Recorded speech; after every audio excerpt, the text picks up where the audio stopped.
ఈ 20-25 మధ్యలో ఉండే కుర్రోళ్ళకి ప్రాబ్లమ్స్ అసలు ఎవ్వరికే ఉండవు. ఎందుకంటే ఫస్ట్ 20-20 సంవత్సరాలు వచ్చిన కాంచే స్టార్ట్ అవుతాయి. ఒకటి పేరెంట్స్ మాట వినాలా, మన కెరియర్ స్టార్ట్ చేసుకోవాలా, వచ్చిన కష్టాలు మనమే డిపెండ్ అయ్యి కూడా ఉంటాయి. ఫ్యామిలీ చేసిన అప్పులు కూడా మనం తీర్చాల్సి ఉంటుంది. 20 సంవత్సరాల తర్వాత మాత్రమే మనకి ఇవన్నీ బాధ్యతలు అనేవి వస్తాయి. ఈ బాధ్యతల్లో మనకు 20 సంవత్సరాలు వచ్చేసరికి ఇంటర్ అయిపోయి ఉంటాం.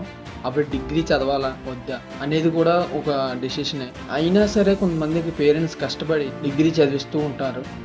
కాబట్టి 20-25 సంవత్సరాల మధ్యలో ఎన్ని ప్రాబ్లమ్స్ ఉంటాయంటే అసలు పేరెంట్స్ చెప్తారు కెరియర్లో మంచిగా సెటిల్ అవ్వాలి, మంచి జాబ్ తెచ్చుకోవాలి, మంచి వైఫ్ని తెచ్చుకోవాలి, మంచిగా బతకాలి, మంచి పేరు ఒకటి ఉండాలి, మొత్తం అన్నీ ఉండాలని చెప్తారు. కానీ మంచి జాబ్ రావాలంటే మంచిగా చదువుకోవాలంటే ఫ్యామిలీ ఇన్ఫ్రాస్ట్రక్చర్ బాగుండాలి. మంచిగా మనం జాబ్ తెచ్చుకోవాలంటే చదువు ఉండాలి. ఇవన్నిటికి మెయిన్ టైం ఉండాలి.